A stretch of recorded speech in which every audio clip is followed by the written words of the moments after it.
Pre fertilization, fertilization और post fertilisation. फिर इन्होंने अगला पॉइंट जो डिस्कस किया है वो दिखाया कि फ्लावर में क्या क्या यूज हो सकते हैं और उसकी एक लिस्ट बना दी थी।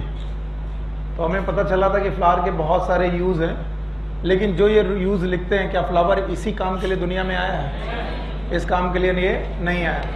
फिर एक छोटा सा टर्म बनता है and that is known as floriculture. कौन सा बेटा? याद है आपको? फ्लोरिकल्चर की डेफिनेशन पढ़ी हमने। It is a cultivation of flowering plant, बाकी सारे पर्पस के लिए। फिर मैंने बोला था प्री फर्टिलाइजेशन, फर्टिलाइजेशन और post fertilization. Pre fertilization, fertilization और पोस्ट फर्टिलाइजेशन की एक लिस्ट बनाई थी हम लोगों ने, और लिस्ट में क्या पढ़ा था याद है?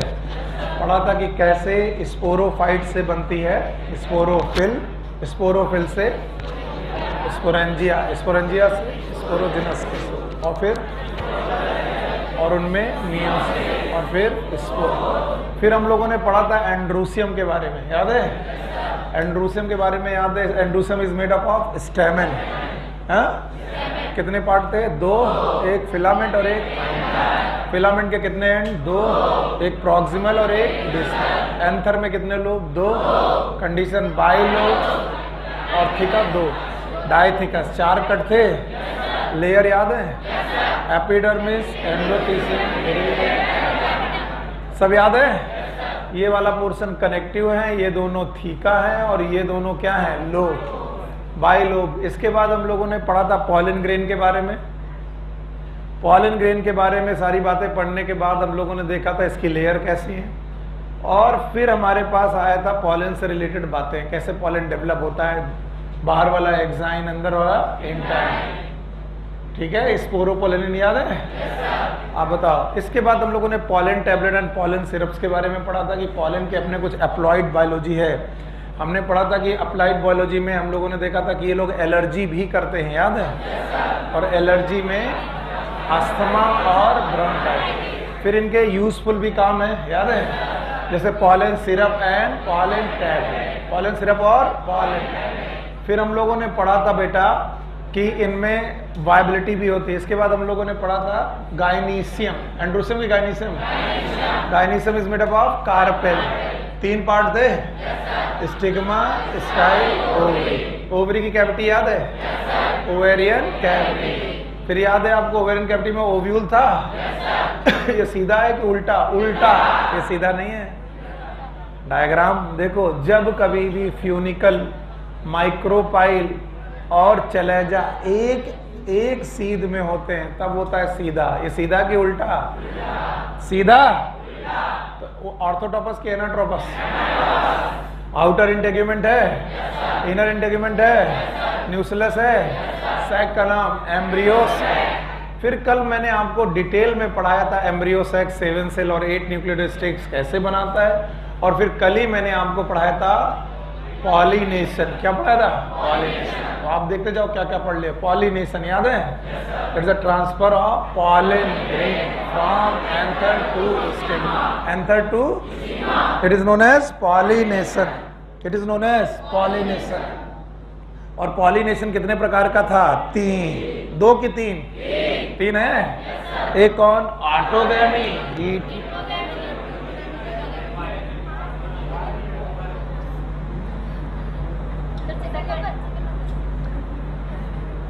It was autogamy, geitonogamy, xenogamy. याद है ना? चलो खड़े हो, खड़ा करो इन्हें। क्लास छोड़ने वालों को हम बहुत उठाते हैं। चलो, ऑटोगैमी, गीटनोगैमी और जीनोगैमी। अगर क्लास मिस की थी तो पढ़ के आना चाहिए।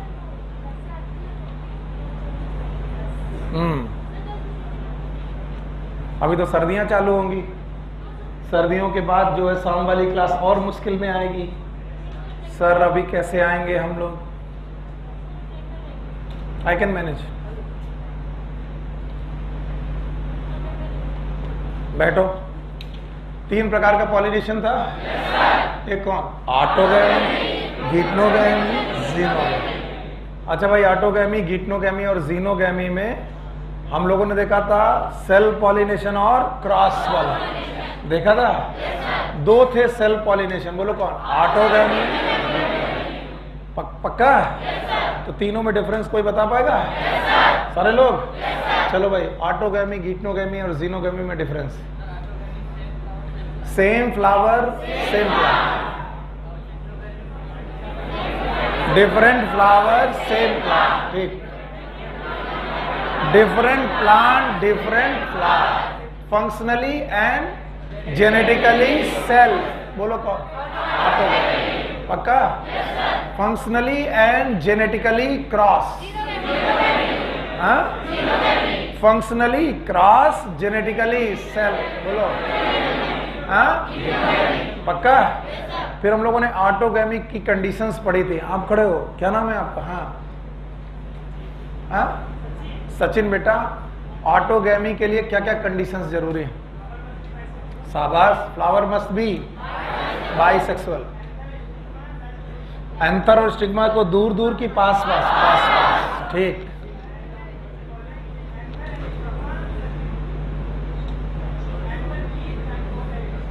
Pollen release and stigma receptivity must be साथ साथ होना चाहिए। और एक ऐसी कंडीशन थी जिसमें 100% ऑटोगैमी थी। कोई ऐसी कंडीशन याद है? This was a cleistogamous flower. Open flower की क्लोज फ्लावर। क्या आपको याद है कि कुछ प्लांट थे जिसमें कैस्मोगैमस भी है और क्लिस्टोगैमस? याद है? बोलो। एक होगा कौन? वायोला। एक कौन? ऑक्सैलिस। और एक कौन? बातें मत करना। वायोला, शाबाश सचिन, शाबाश। वायोला, ऑक्सैलिस, पक्का? फिर हम लोगों ने कल पढ़ा एजेंट्स ऑफ पॉलिनेशन, क्योंकि पॉलन इज मोटाइल की नॉन मोटाइल? सही जवाब दो। पॉलन मोटाइल की नॉन मोटाइल? तो क्या वो फिक्स है कि बेटा उड़ सकता है? नहीं, अपने आप से नहीं। तो फ्री टू मूव है, तो उसको ले जाने वाले एजेंट होंगे। कितने प्रकार के? दो। एक कौन? बायोटिक। एक ए बायोटिक में कौन? Water and wind and water है। बायोटिक में एनिमल थे। अच्छा बताओ, विंड वाला एनिमोफिली, याद है? और वाटर वाला हाइड्रोफिली, याद है? और ज़ूफिली। चलो यहीं से शुरू करते हैं, क्योंकि कल तुम काफी थके से नजर आ रहे थे, तो हम लोग टॉपिक को यहीं से शुरू करते हैं। एजेंट्स ऑफ पॉलिनेशन, ये टॉपिक था जो हम लोगों ने कल पढ़ा है कि पॉलिनेशन करने के लिए कुछ एजेंट्स की जरूरत है। और कुछ लोगों की आज पहली क्लास होगी। कितने लोगों की है? हाँ, तो घबराइएगा मत। अभी तक जो आपके सामने मैं पूछ रहा था वो सब लोग पढ़ चुके, इसलिए जवाब दे रहे हैं। जब आप पढ़ लेंगे तो आप भी जवाब देंगे। तो आज के बाद से आपको यहां से जवाब देना जरूरी है। बस बातें कम करो, यहां से आप जवाब देना चालू करिए। एजेंट्स ऑफ पॉलिनेशन में हम बताना ये चाहते हैं कि स्टेमेन में पॉलन ग्रेन बना है एंथर में। ये है एंथर, और इसको स्टिग्मा तक पहुंचना है। और इसको एंथर से स्टिग्मा तक ले जाने के लिए बहुत सारे तरीके हैं। उन्हीं तरीकों की चर्चा हम लोग यहाँ कर रहे हैं। यानी इन पॉलन ग्रेन को हवा उड़ा के ले जा सकती है, पानी ले जा सकता है, मधुमक्खियाँ ले जा सकती हैं, बैट ले जा सकते हैं, कोई भी यहाँ से वहाँ तक उड़ा के लेके जा सकता है। ठीक है? तो इस प्रोसेस को हम लोगों ने बोला एजेंट्स ऑफ पॉलिनेशन। तो कुल मिलाकर के दो तरीके के एजेंट हैं। एक का नाम है एबायोटिक। बायोटिक के एबायोटिक? एबायोटिक, शाबाश। और दूसरे तरीके के कौन से हैं? बायोटिक। तो एजेंट ऑफ पॉलिनेशन में दो प्रकार के एजेंट। एक कौन? एबायोटिक। और दूसरा कौन? Biotic. Non living, living, non living abiotic है? ले दे दो बेटा, जल्दी दो। Non living abiotic, living. अब नॉन लिविंग चीजें क्या क्या हो सकती हैं? एक कौन होगा? विंड, विंड होगा। और एक कौन होगा? वाटर। क्या पानी इसे ले जा सकता है? किसे? हवा को। पॉलन ग्रेन को पानी ले जा सकता है? और बताओ, हवा भी ले जा सकती है? बताओ, ये बायोटिक हुआ कि एबायोटिक? विंड वाला पॉलिनेशन इज एनीमोफिली।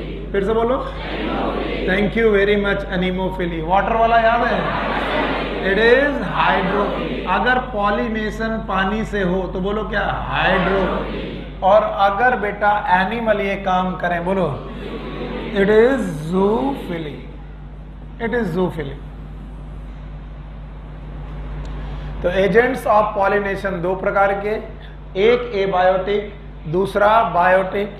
एबायोटिक दो प्रकार के, एक कौन, विंड, और दूसरा कौन, वाटर। विंड वाला एनिमोफिली, वाटर वाला हाइड्रोफिली, और बायोटिक में कौन है बेटा, जूफिली। तो आज हम देखने जा रहे हैं कि कैसे हवा, कैसे पानी, कैसे इंसेक्ट पॉलिनेशन करते हैं। तो आज का टॉपिक है, इट इज एबायोटिक पॉलिनेशन, और उसमें भी wind pollination.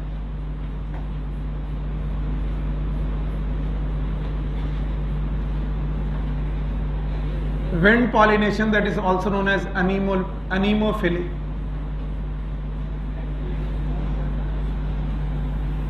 It is the transfer of pollen grain from anther to stigma through via air. Wind के द्वारा ये काम होने लगे, then it is known as anemophily. Okay. हाँ भाई, इसे बोलेंगे हम लोग anemophily। अब ध्यान से सुनेंगे। बोलते हैं विंड जब कभी भी पॉलन ग्रेन को उड़ाकर ले जाएगी तो इसके स्टिग्मा पर पहुंचने के चांसेस बहुत श्योर नहीं है। हवा में उड़ने वाला पॉलन ग्रेन जब भी बेटा स्टिग्मा तक जा रहा होगा तो यहां पहुंचना श्योर है कि बेटा लेस श्योर है, पक्का? तो बताओ, पॉलन के लॉस होने के चांसेस कम की ज्यादा? तो पॉलन लॉस के चांसेस बहुत ज्यादा है, और अगर पॉलन लॉस के चांसेस ज्यादा है तो इन लॉस को करना पड़ेगा कॉम्पेंसेट। लॉस को क्या करना पड़ेगा, कॉम्पेंसेट। यानी लॉस को बढ़ाना पड़ेगा कि कम करना पड़ेगा, कम करना। तो लॉस को कॉम्पेंसेट करना है, और जैसे ही हम लोग लॉस को कॉम्पेंसेट करेंगे तो बताइए हम पॉलन का नंबर घटा देंगे कि बढ़ा देंगे? So number of pollen it must be high. Pollen का नंबर हमेशा हाई होना चाहिए। पहला पॉइंट है कि एनीमोफिली में जो पॉलन का नंबर है उसका नंबर कम होना चाहिए कि ज्यादा? ज्यादा। क्यों? क्योंकि पॉलन जब चल रहा होगा तो उसके पहुंचने के चांसेस ज्यादा कि कम? और अगर पहुंचने के चांसेस कम तो लॉसेस, अगर लॉसेस ज्यादा हैं तो बताओ इसे कॉम्पेंसेट करना पड़ेगा। तो मान लो 10 ही लोग चले और 9 लोग मर जाएं तो पहुंचने के चांसेस कितना है? 1 का। और अगर हमें इनके पहुंचने के चांसेस बढ़ाने हैं तो हम लोग 10 भेजें कि 1000? तो कम से कम 10 पहुंचेंगे। तो इस तरीके से हम चांसेस बढ़ाते हैं और इनके नंबर को बड़ा करते हैं, नंबर को ज्यादा करते हैं। पहला पॉइंट, विंड पॉलिनेशन में पॉलन का नंबर हमेशा ज्यादा होगा, हमेशा ज्यादा होगा। दूसरा पॉइंट, जो पॉलन होना चाहिए, ये पॉइंट नंबर 1 है। दूसरा पॉइंट, जो पॉलन होना चाहिए it must be light, must be light and non sticky.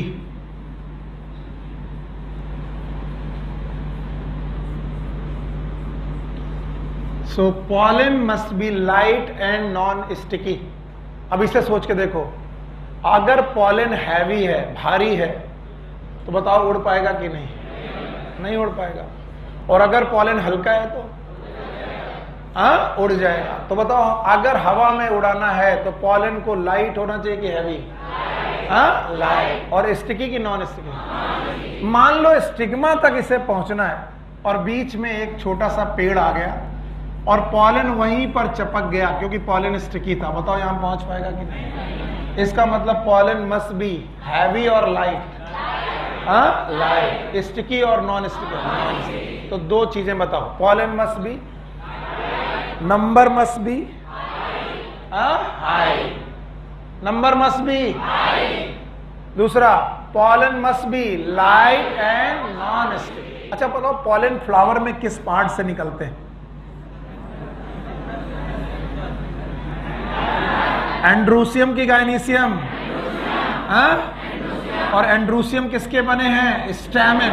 ये भी भूल गए, किसके बने हैं? तो जिन लोगों की पहली क्लास है वो डरे नहीं, बाकी जिन लोगों ने पढ़ रखा वो जवाब दे। बताओ, पॉलन जो बनते हैं वो बनते हैं एंड्रूसियम में। किसमें? एंड्रूसियम। और एंड्रूसियम जो होता है, एंड्रूसियम जो होते हैं वो किसके बने? स्टैमेन। तो ये जो स्टैमेन है, दिस स्टैमेन, ध्यान सुने, इस स्टैमेन को क्लोज होना चाहिए कि एक्सपोज? अगर ये बंद हुआ, ध्यान से देखो, अगर ये बंद हुआ तो पॉलन बाहर आ पाएंगे कि नहीं आ पाएंगे? तो भैया फ्लावर मस्ट बी एक्सपोज। तो तीसरा पॉइंट होना चाहिए, फ्लावर को एक्सपोज्ड होना चाहिए।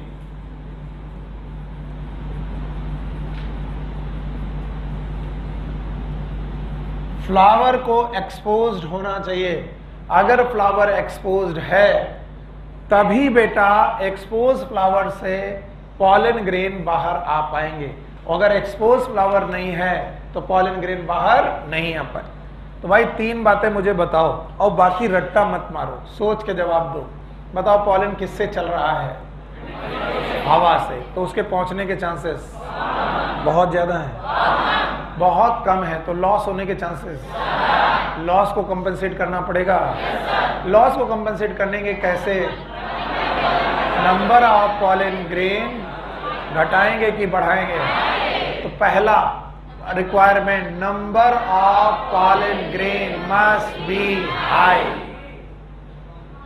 यहां से कुछ सीख के ही जाना। और जो लोग अपनी मुट्ठियों में लेकर के जाते हैं चीजें, वो हमेशा अच्छे होते हैं, क्योंकि डिस्कस करते वक्त तुम्हें मालूम होता है कितने पॉइंट डिस्कस करने। पहला point, pollen must be, number must be high. दूसरा पॉइंट, ये लाइट होना चाहिए, नॉन स्टिकी होना चाहिए। तीसरा, फ्लावर कैसा होना चाहिए? एक्सपोज। फिर से एक्सपोज हो गया। अब सुनो, एक फ्लावर से, एक एंड्रूसियम से पॉलन ग्रेन निकला, ये एक्सपोज भी था, नंबर भी बहुत ज्यादा थे इस पॉलन ग्रेन के, खूब सारे नंबर भी थे, ये नॉन स्टिकी भी था। ध्यान सुनना, ये नॉन स्टिकी भी था और लाइट भी था। लाइट मतलब हल्का, हल्का। अब ये जो पॉलन ग्रेन यहां से चला,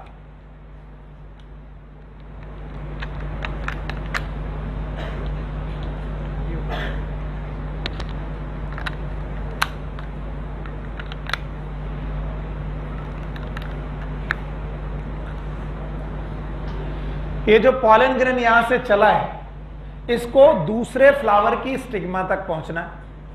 अपने फ्लावर के स्टिग्मा पे तो आसानी से पहुंच जाएगा, वहीं से निकला था वहीं पहुंच जाएगा।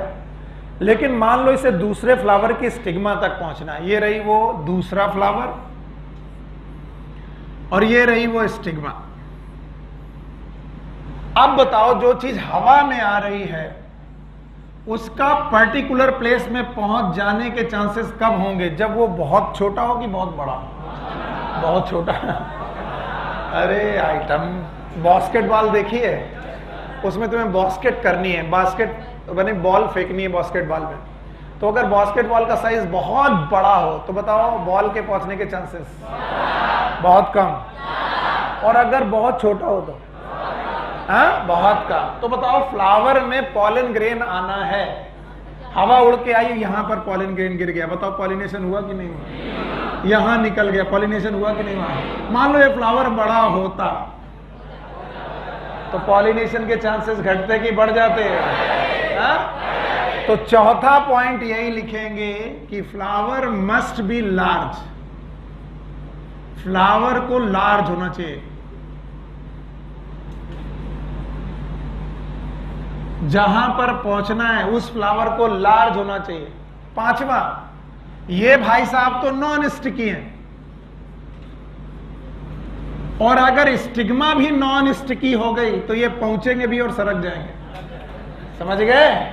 तो बताओ, दोनों नॉन स्टिकी हैं तो चपकेंगे कि नहीं? नहीं। तो चपकाने के लिए एक को कैसा होना चाहिए? स्टिकी। तो पॉइंट नंबर 5, पहला पॉइंट, जो स्टिग्मा और स्टाइल है, दे मस्ट बी फैदरी। फैदरी मतलब ऐसे बाल खूब निकले होने चाहिए, फैदरी होना चाहिए। और फैदरी के साथ साथ स्टिकी की नॉन स्टिकी? तो stigma must be long, feathery and sticky.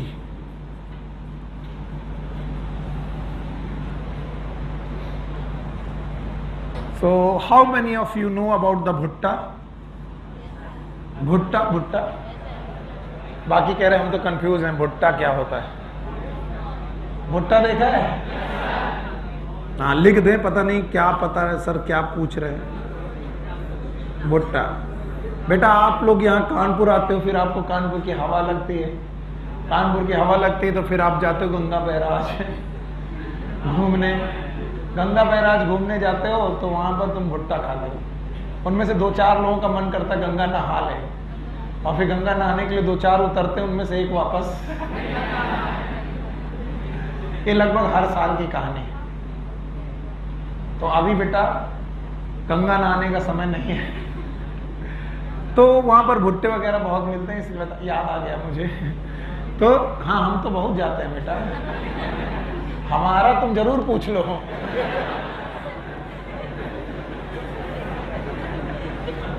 कुछ दवाइयों की डेट एक्सपायर हो जाती है।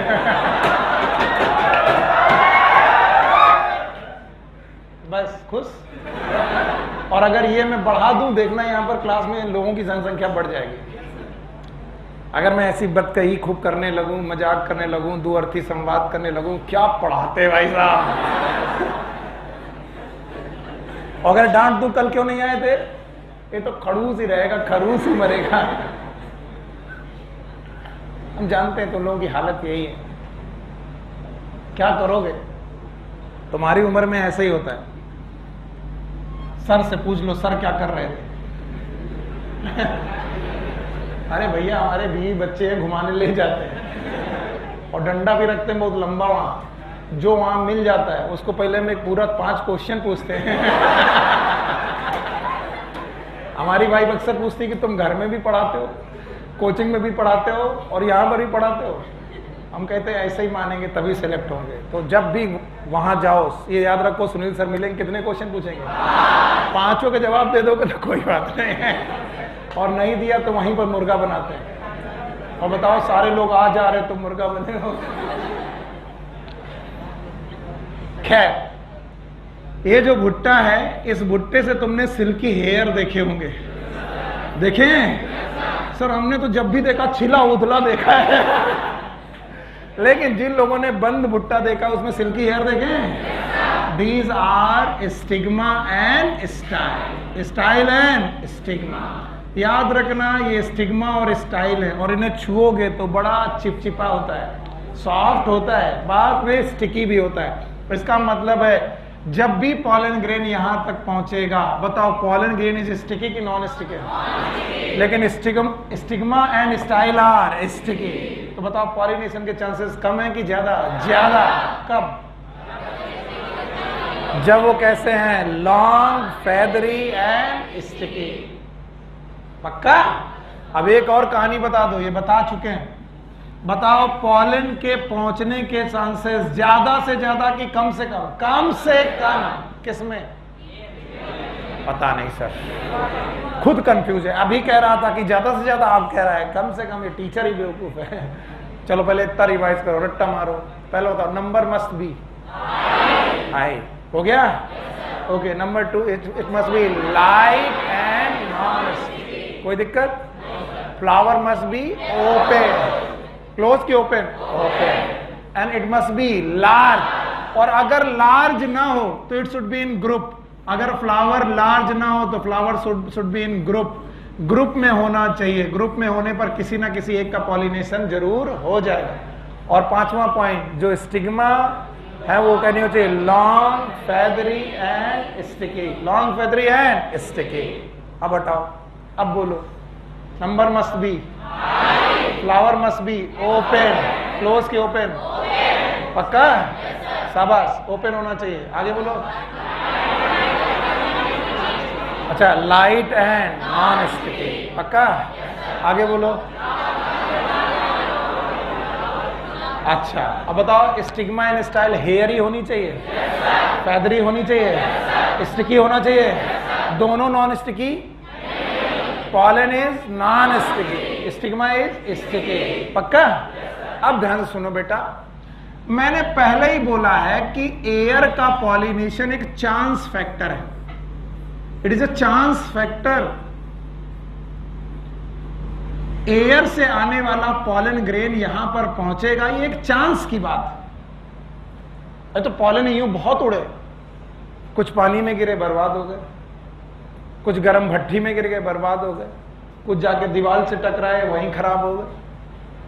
कोई पॉलन ग्रेन यहां पहुंचा, तो बताओ पॉलन ग्रेन का स्टिग्मा तक पहुंचना श्योर बात है कि चांस बात है? और वो स्टिग्मा नीचे ओवरी लिए बैठी है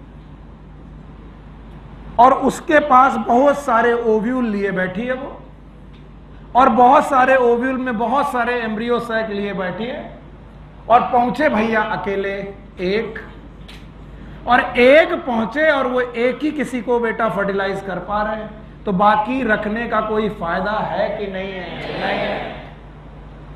तो पॉलन का नंबर तो ज्यादा से ज्यादा होना चाहिए, यस और नो? लेकिन ओव्यूल का नंबर ज्यादा से ज्यादा कि कम से कम, मतलब 0, 1 होना चाहिए। इसीलिए ओव्यूल का नंबर, ये मैंने पहले ही पढ़ाया था, number of ovule it must B 1 और लेस, बहुत कम होना चाहिए, आइडियली 1 होना चाहिए, एक ही होना चाहिए।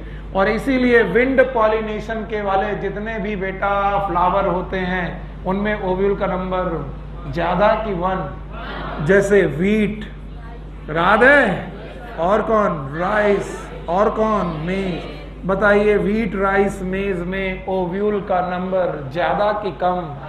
और कम में भी कितना कम? 1 है। अगर आप इतना बता दोगे तो काम बन जाएगा, मुझे सच में अच्छा लगेगा। बता पाओगे? ये पॉइंट नंबर कौन सा था? 6। तो बताओ एनिमोफिली के लिए 6 रिक्वायरमेंट बता पाओगे? चलो भाई, अब मैं मान लेता हूं आ गया पहला, number of pollen must be high, शाबाश। Number 2, it should be light and non sticky, ताकि उड़ सके। अच्छा, नंबर 3,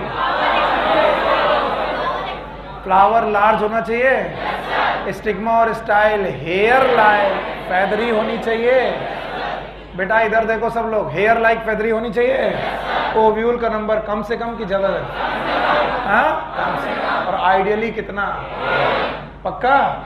और बताओ फ्लावर को कलरफुल होने की जरूरत है कि नहीं है? नहीं है, क्योंकि किसी को अट्रैक्ट, तो ज्यादातर एयर पॉलिनेशन वाले पौधे फ्लावर कलरफुल की कलरलेस।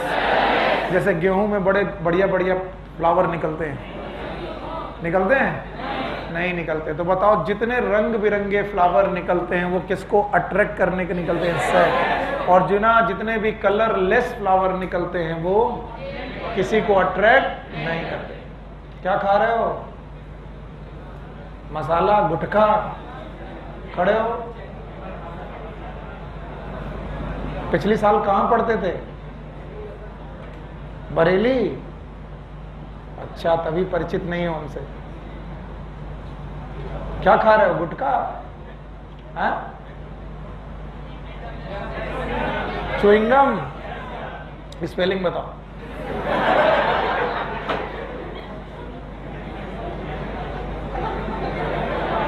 अब निकलना नहीं, निकलना नहीं, निकलना नहीं, निकलने दो इसको, बाहर जाओ। अब बेइज्जती मत फील करना इसमें, अपना जुगाली कर रहे।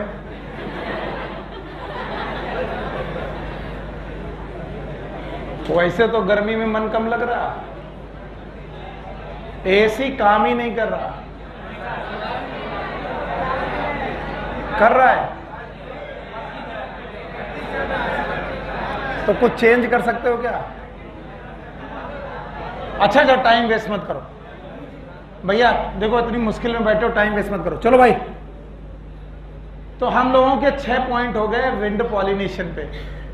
विंड पॉलिनेशन के बाद आता है वाटर पॉलिनेशन। टाइम वेस्ट तो बिल्कुल नहीं करना।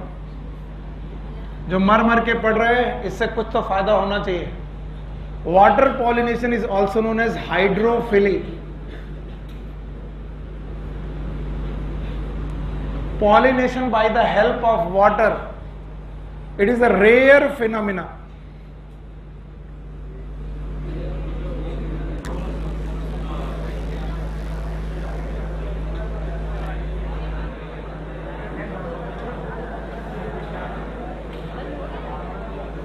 ये यार पता नहीं क्या हो रहा आज। देखो वहां पर कोई है?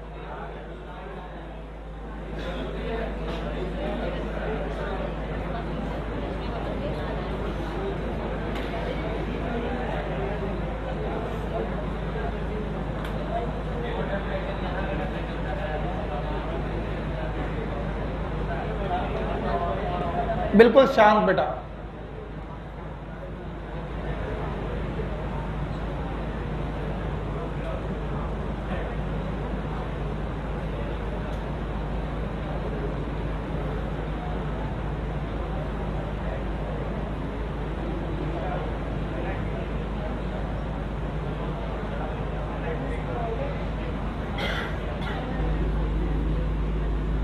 एकदम शांत।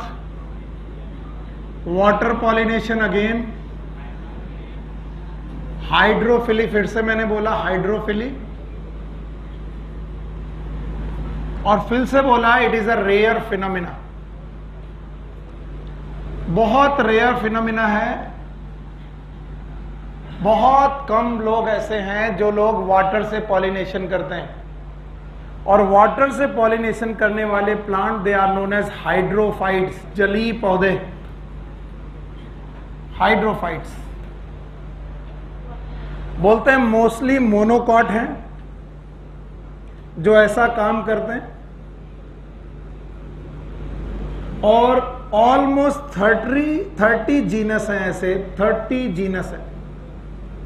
अब कोई जीनस पूछेगा तो भाई मामला मुश्किल में आ जाएगा। मालूम है जीनस, स्पीसीज, फैमिली याद है? तो लगभग 30 जीनस ऐसे हैं जो वाटर पॉलिनेशन कर रहे हैं। यानी water pollination is a very common process और वेरी रेयर, वेरी रेयर। और इसमें भी हाइड्रोफाइट्स ऐसे हैं जो बेटा वाटर पॉलिनेशन कर रहे हैं। एकदम शांति से बैठ रहो, कितनी भी गर्मी लगेगी, सोचोगे तो गर्मी लगेगी, नहीं सोचोगे तो नहीं लगेगी। 5 मिनट मेरे साथ इस पे आइए और ध्यान से समझिए। अगर मैं आपको पॉलिनेशन की बजाय वाटर डिपेंडेंसी सिखाऊं, वाटर डिपेंडेंसी, तो मैं आपको कुछ बातें सिखाने की कोशिश करूंगा।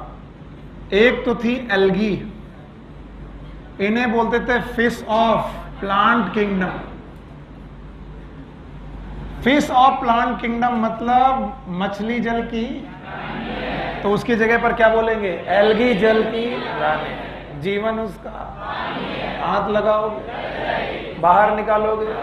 तुम्हें मालूम भी नहीं था कि प्रेप में जो तुमने कविता पढ़ी थी आज काम आएंगी। तो एल्गी पानी पे बहुत डिपेंडेंट है, बिना पानी के नहीं रह सकती। इसी के बाद हम लोगों ने पढ़ाया था ब्रायोफाइटा, याद है आपको? और ब्रायोफाइटा को बोलते थे एम्फीबिया ऑफ प्लांट किंगडम। बोलो क्या बोलते थे? क्या ये प्लांट किंगडम के एम्फीबिया हैं? क्या ये भी मेढकों की तरह हैं? कहीं भी चले जाएं लेकिन पानी की जरूरत है। एल्गी ब्रायो के बाद आता है टेरिडोफाइटा। बोलो कौन आया? टेरिडोफाइटा में भी बेटा वाटर डिपेंडेंसी है, वाटर की काफी जरूरत है। लेकिन जैसे जैसे तुम जिम्नो से एंजियो की तरफ जाओगे, जिम्नोस्पर्म और एंजियोस्पर्म की तरफ जाओगे, वाटर डिपेंडेंसी रेयर होती जाएगी।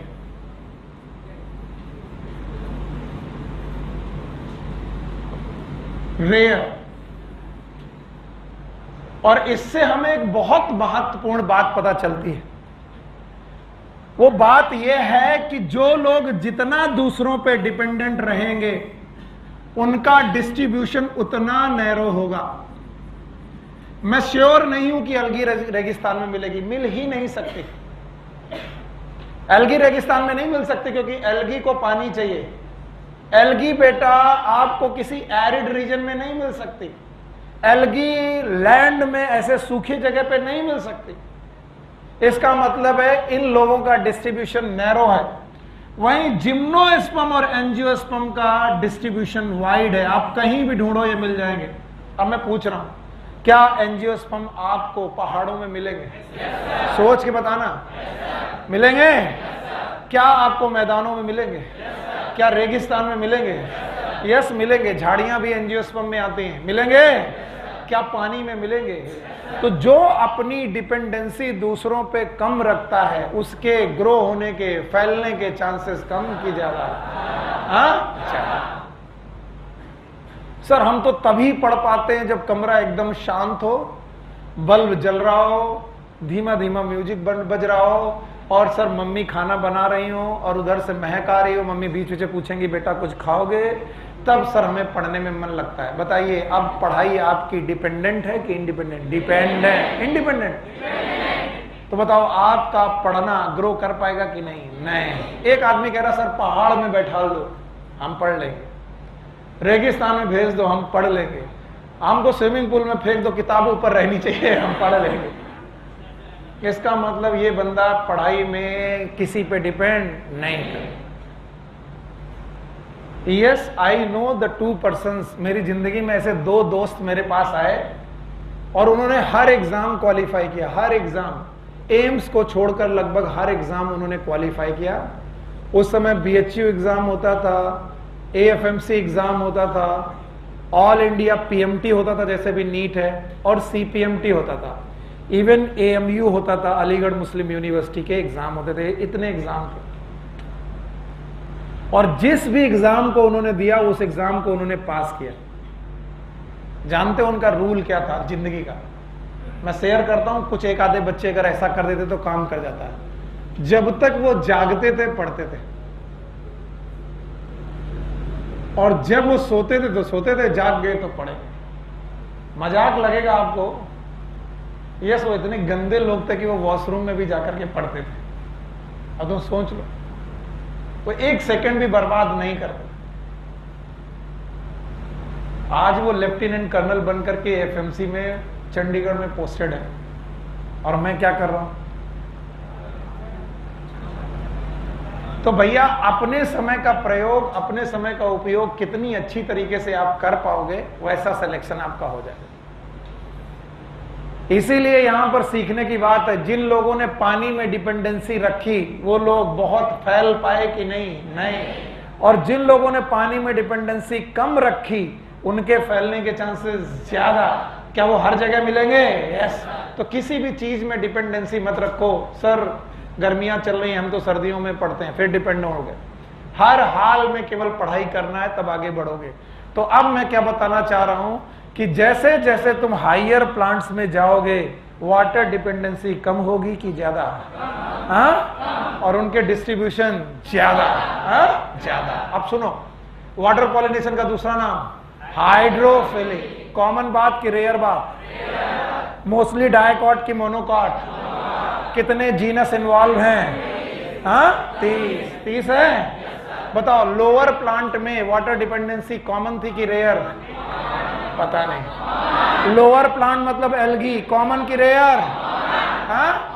वो बिना पानी के? ब्रायोफाइटा बिना पानी के? या टेरिडोफाइटा को भी पानी की जरूरत है? तो जितना लोअर ग्रुप का प्लांट है उसकी वाटर डिपेंडेंसी उतनी ज्यादा। कम की ज्यादा? और जो जितना हाइयर प्लांट है उसमें वाटर डिपेंडेंसी उतनी। क्या आप एंजियोस्पर्म को जानते हो?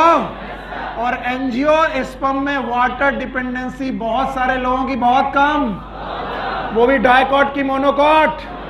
पता नहीं। डायकॉट की मोनोकॉट। और वो भी कितने जीनस? केवल 3 जीनस है।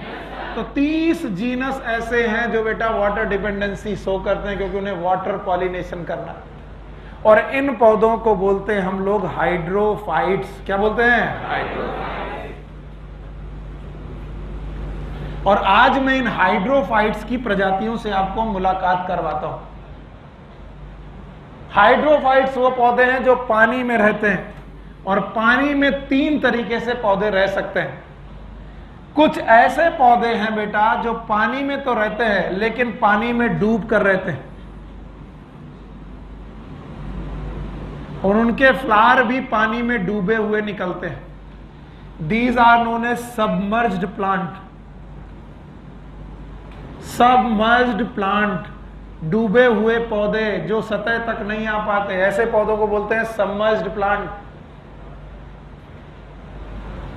दूसरे तरीके के जिनके फ्लावर सतह तक पहुंच चुके हैं, these are known as free floating plants.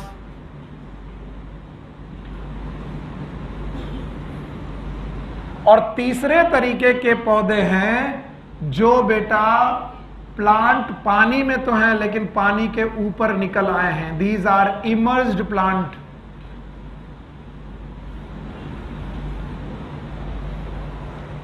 सोच के बताओ, पहले वाले सबमर्ज वाले प्लांट कहां पर है? डूब के रह रहे। और एक कौन? Floating plant. और एक कौन? Emerged plant. याद रखना, सबमर्ज प्लांट के एग्जाम्पल आपकी एनसीईआरटी में दो दिए गए हैं। एक है सी ग्रासेस लाइक जोस्टेरा,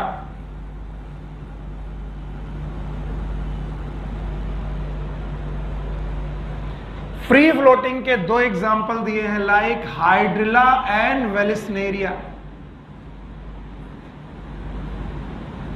ये सब एनसीईआरटी की लाइनें। और इमर्ज प्लांट के तीन एग्जाम्पल दिए गए हैं, वाटर लिली, वाटर हायसिंथ। दो तो ये दिए ही हैं, मैं तीसरा जरूर लिखाता हूं, इट इज लोटस।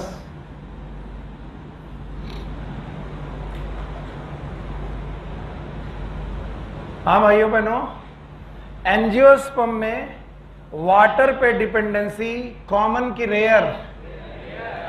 रेयर। ठीक है। कितने जीनस?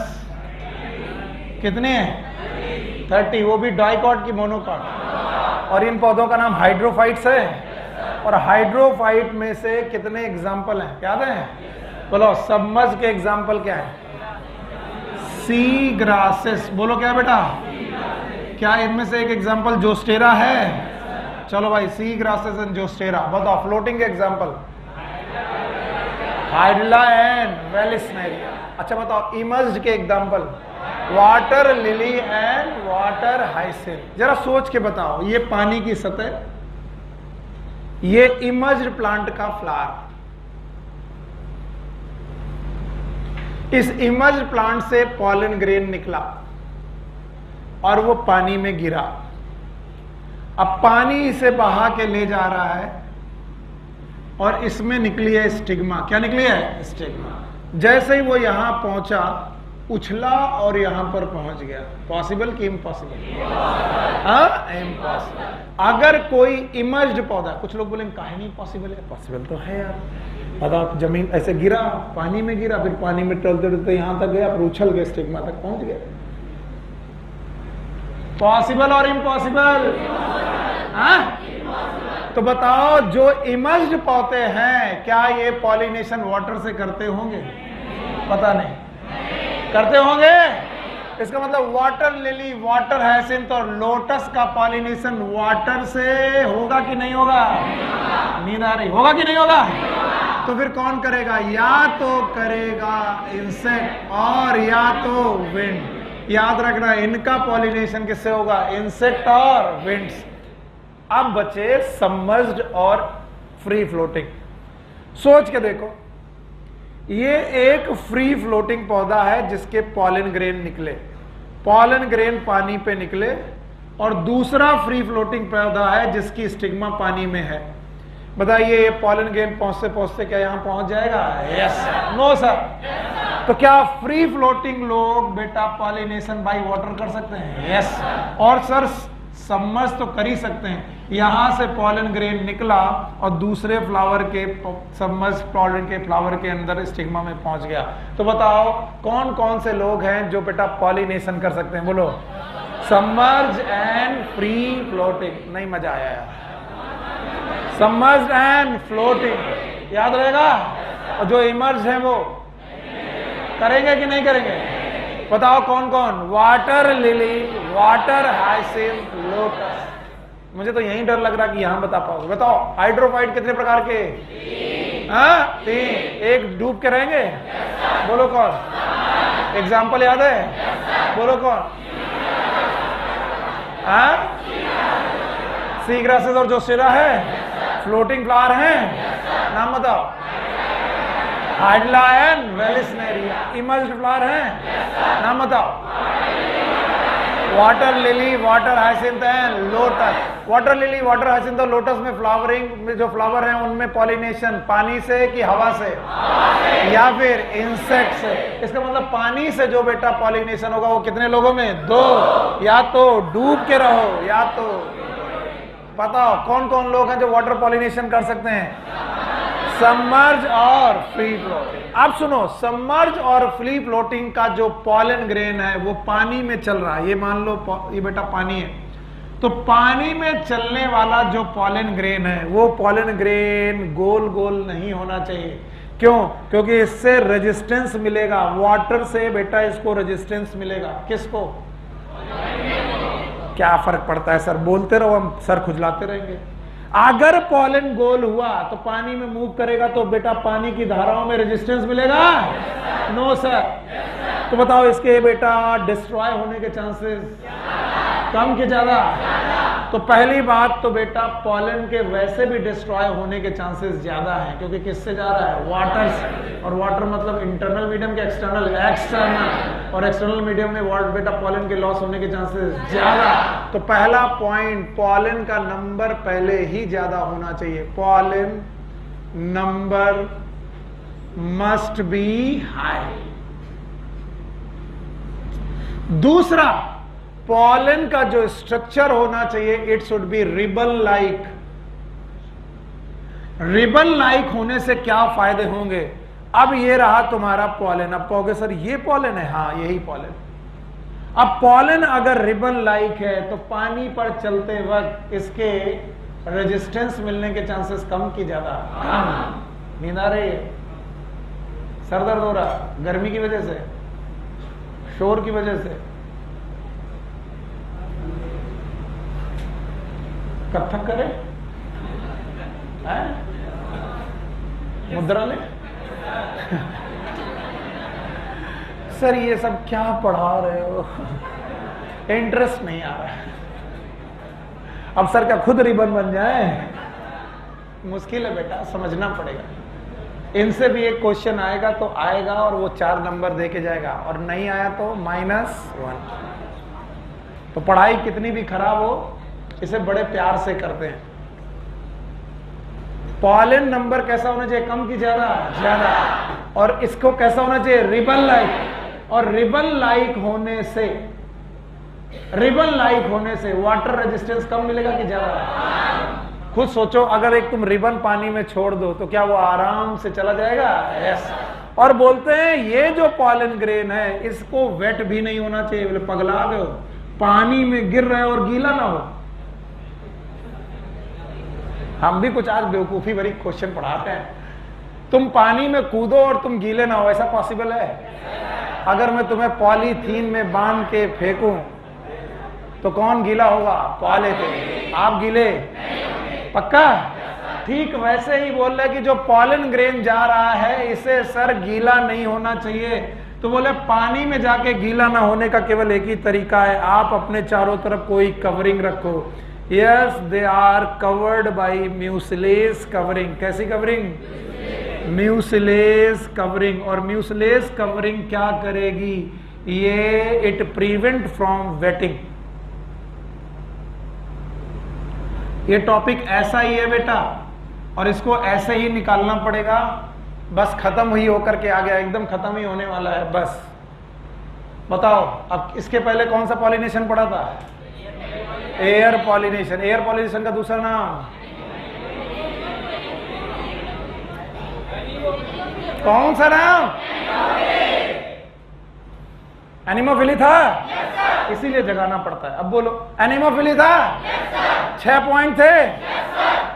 6 के 6 पॉइंट याद हैं? पॉलन का नंबर ज्यादा?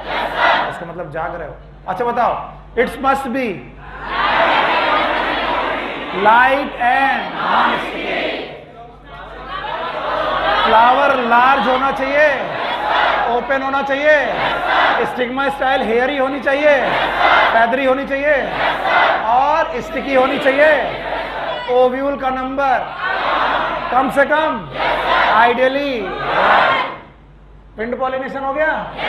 अब ये वाटर पॉलिनेशन दिख रहा है? जिन लोगों को दिख रहा है वो सही पढ़ रहे हैं, बाकी तो जमा ही ले रहे थे। दिख रहा है? इट इज वेरी कॉमन, बड़ा रेयर है। लोअर प्लांट याद है? एल्गी में वाटर की डिपेंडेंसी कम, ब्रायोफाइटा में, पेरिडोफाइटा में, जिम्नो एंजियोस्पर्म में कम, एंजियोस्पर्म में सबसे कम। रेयर है। कितने जीनस? डाइकॉट की मोनोकॉट। और यहां पर 3 प्लांट दिखाई पड़ रहे हैं डूब के रहने वाले, फ्लोटिंग इमर। पानी में रहकर पानी में पॉलिनेशन नहीं करते। बोलो कौन? इंसेक्ट से विंड से करते हैं। और जो लोग करते हैं उनकी केवल 3 ही रिक्वायरमेंट है, 3 या 4। पहली रिक्वायरमेंट पॉलन का नंबर ज्यादा, कम के ज्यादा, और इसका शेप, और कैसे कवर होना चाहिए? बोलो कौन? म्यूसिलेट। और ये कलरफुल की कलरलेस? कलरलेस। हाँ, अब आए लाइन से। अब आओ। नाउ द एनिमल पॉलिनेशन और the zoophily.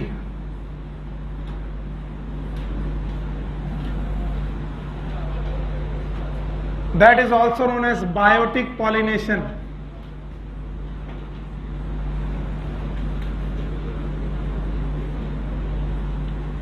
And it is the most common way or the most common pollination. दुनिया में जो भी पॉलिनेशन हो रहा है उसका 70 to 80% पॉलिनेशन केवल इसी तरीके से होता है, एनिमल के द्वारा। और कल एक लिस्ट पढ़ाई थी कि इसमें इंसेक्ट का बड़ा रोल है। क्या इंसेक्ट पॉलिनेशन कर सकते हैं? इसका एग्जाम्पल है एंटमोफिली। बोलो क्या है? एंटमोफिली। इंसेक्ट से द्वारा होने वाला पॉलिनेशन एंटमोफिली कहलाता है। अब आप मेरे पास एनसीईआरटी है तो आप मेरे साथ देखिए और ध्यान से देखिए।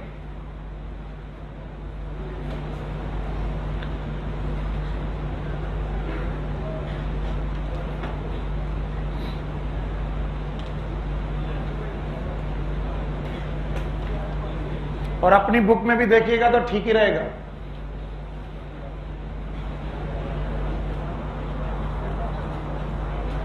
कुछ लाइनें हैं जो आपको लर्न करनी पड़ेंगी। तो वो बेटा, एनिमल से होने वाला पॉलिनेशन इज जूफिली। क्या इसमें इंसेक्ट है? इंसेक्ट से होने वाला पॉलिनेशन इज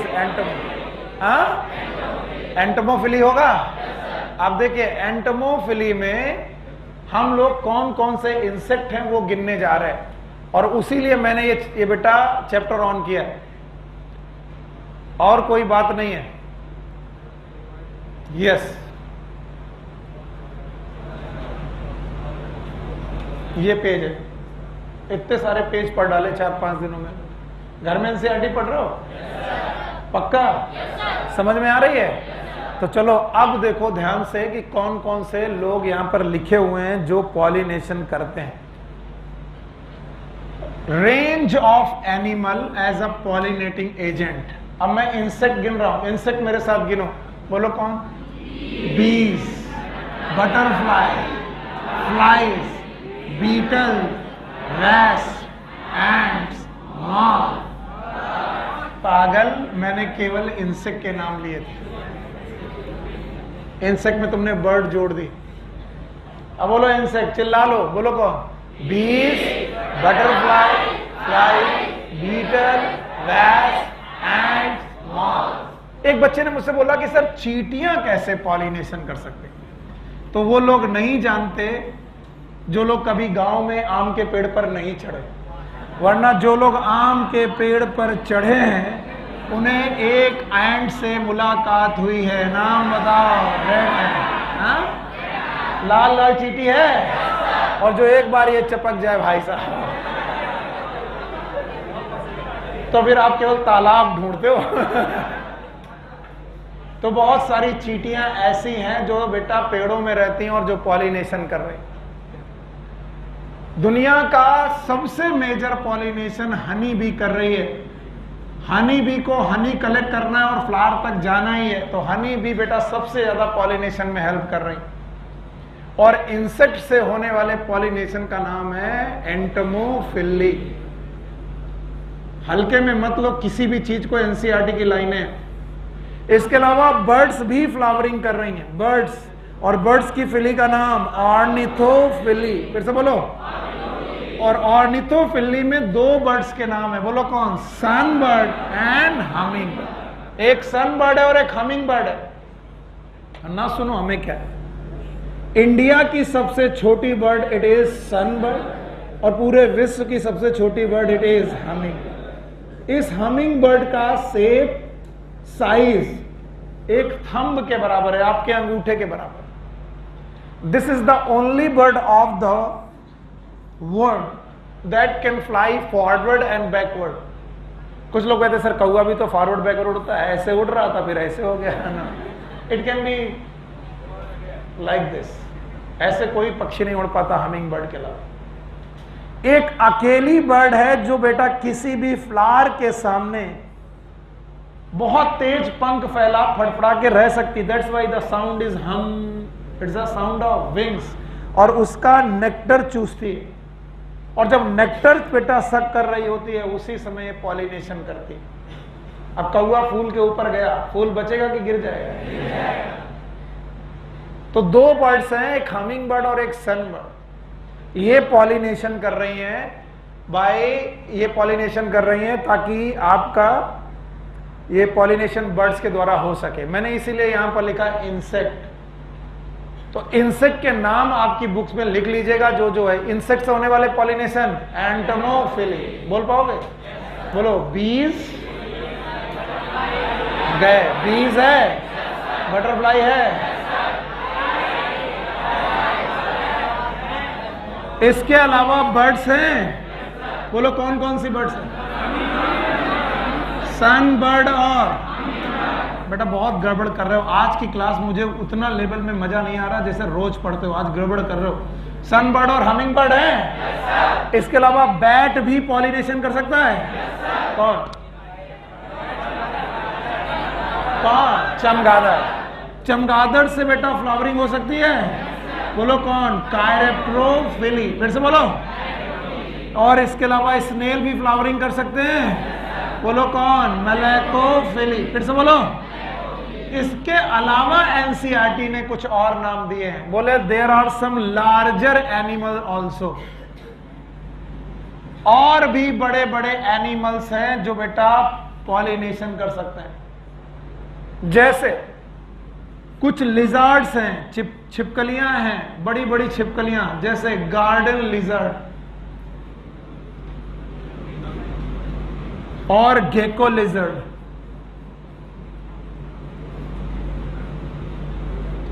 इसके अलावा कुछ मैमल्स हैं, बातें कम करो, जैसे पेड़ों में रहने वाले चूहे, आर्बोरियल रोडेंट्स।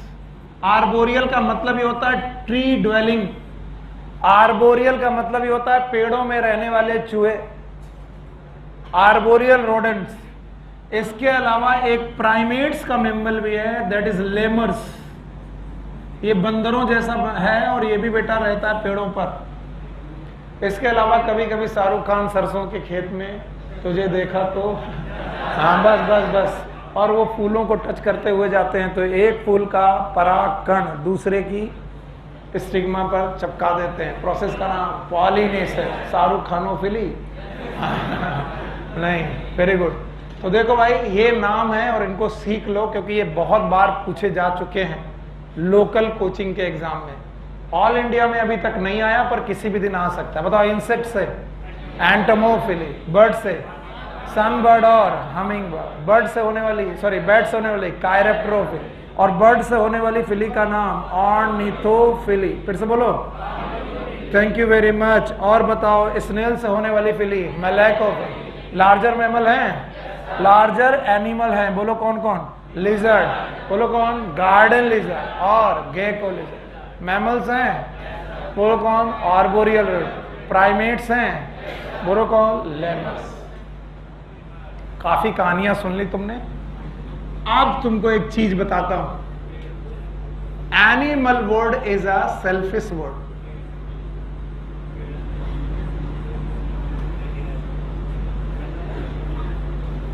ये किसी का काम बिना स्वार्थ के कर ही नहीं सकता।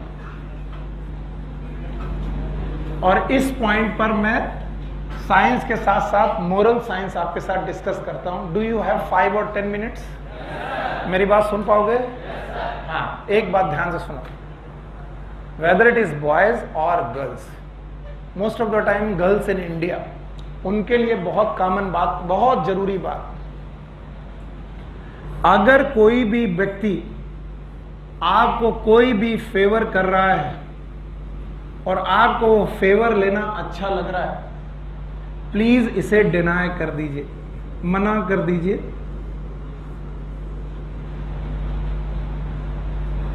क्योंकि दुनिया में कोई भी किसी का फेवर बिना किसी स्वार्थ के नहीं करता, एक्सेप्ट आप फैमिली ना हो, और फैमिली में भी माँ बाप भाई बहन एंड एक आधे और लोग। याद रखना, इस दुनिया में हर एक चीज की एक कॉस्ट है और वो आपसे वसूली जाएगी।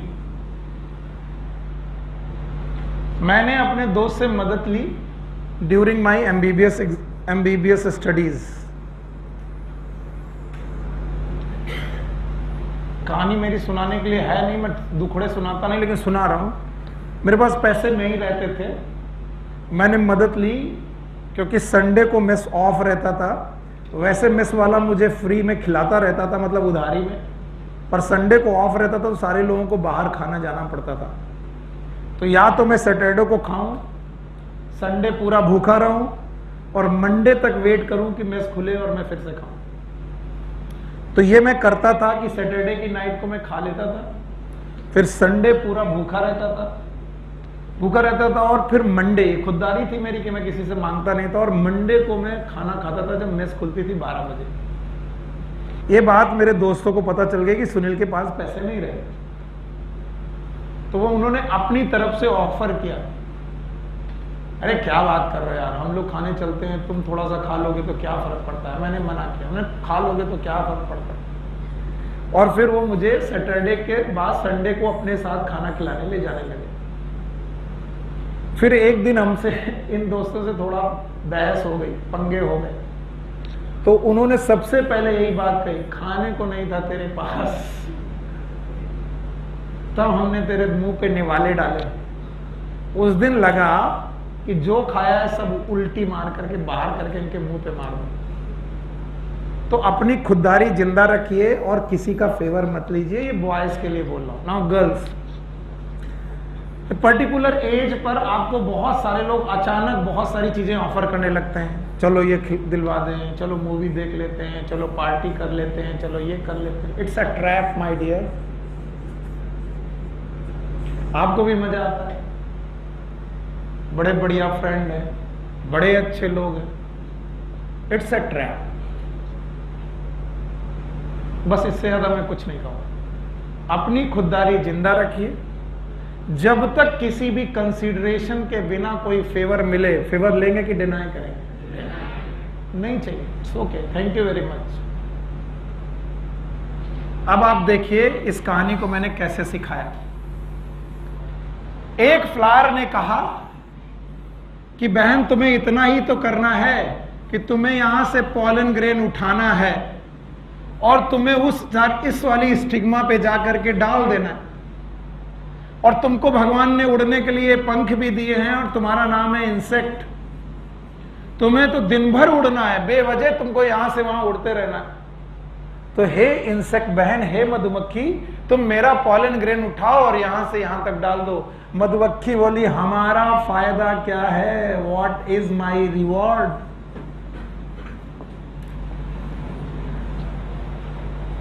तब फ्लावर ने कहा कि यार देखो मेरे पास एक ग्लैंड है, इस ग्लैंड का नाम है नेक्टर ग्लैंड। बोलो क्या नाम है? नेक्टर ग्लैंड, और इस नेक्टर ग्लैंड में बड़ी बढ़िया सुगर्स है।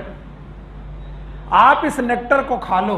इंसेक्ट ने कहा ठीक है मैं इस नेक्टर को खाने आ रहा हूं। जब वो इंसेक्ट इस नेक्टर को खाने आता है उसी समय पॉलन ग्रेन उसकी पीठ में चपक लेता है। तो इसका मतलब है पॉलन मस्ट बी स्टिकी। भूल गए, पॉलन मस्ट बी स्टिकी। बताओ एयर पॉलिनेशन वाला, यहां वाला स्टिकी। और जब वो दूसरे पॉलन पर, दूसरे बेटा फ्लावर पर पॉलन ग्रेन खाने जाता है या नेक्टर खाने जाता है तो इसी पॉलन ग्रेन को स्टिग्मा पर छोड़ आता है। इंसेक्ट को एक्चुअली पता नहीं कि वो क्या कर रहा है। इंसेक्ट तो अपने जुगाड़ में लगा है। किसके जुगाड़ में? नेक्टर। इवन पॉलन कहता, फ्लावर कहता है कि मेरे पास 1000 पॉलन ग्रेन है, तुम 9999 खा लो भैया, केवल कितना पहुंचा दो? 1। सो रिवार्ड के रूप में फ्लावर इंसेक्ट को 2 चीजें ऑफर करता है। एक तो ऑफर करता है एक्स्ट्रा पॉलन, और दूसरा बेटा नेक्टर।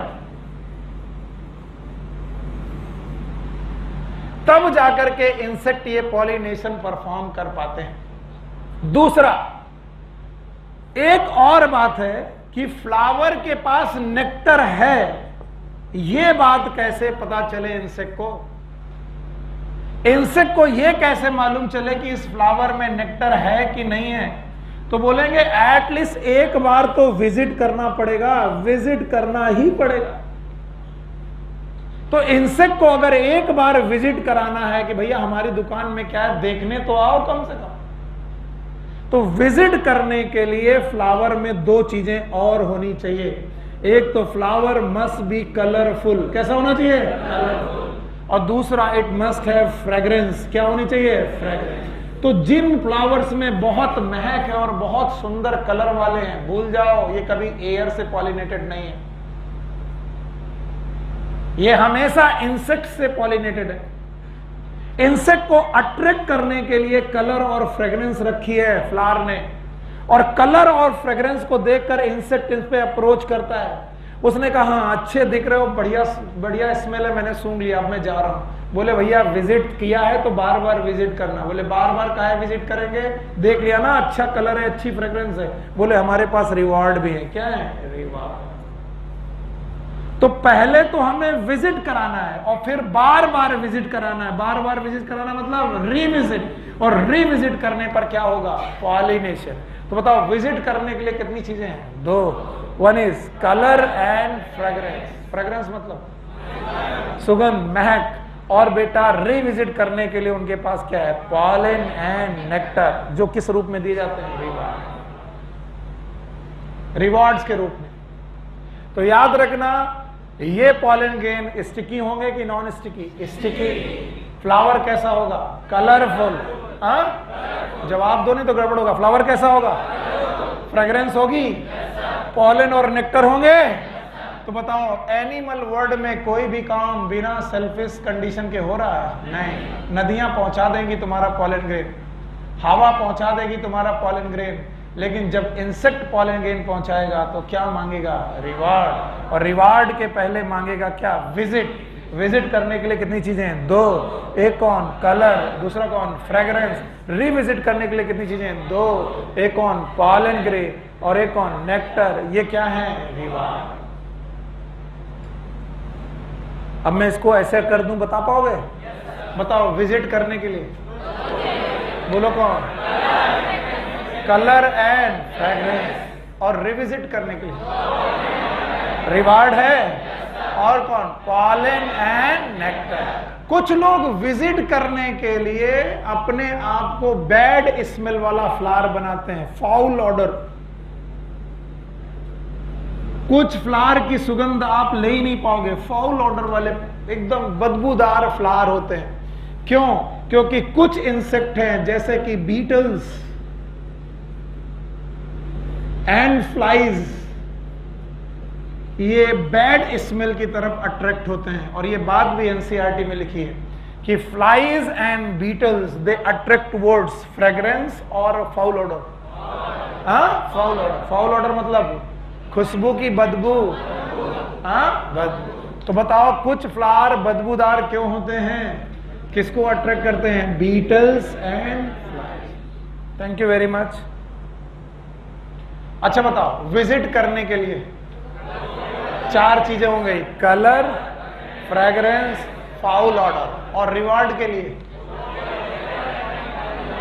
रिवार्ड के लिए पॉलन एंड पॉलन और नेक्टर चाहिए। बार बार इंसेक्ट विजिट करेगा और पॉलिनेशन हो जाएगा। जानबूझ के करेगा कि धोखे से? धोखे से। कैसे? जब वो एक फ्लावर का नेक्टर लेने जाएगा तो क्या उसकी पीठ में कुछ चपक जाएगा? कौन? पॉलन ग्रेन चपक जाएंगे।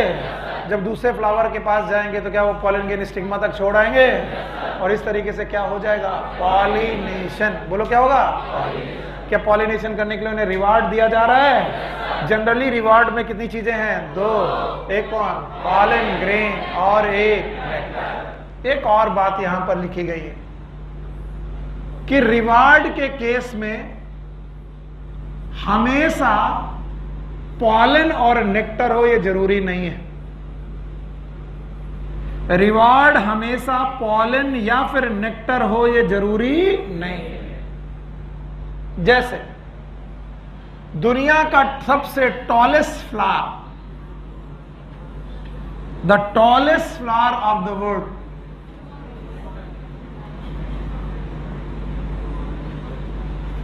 It is known as एमार्फोफैलस।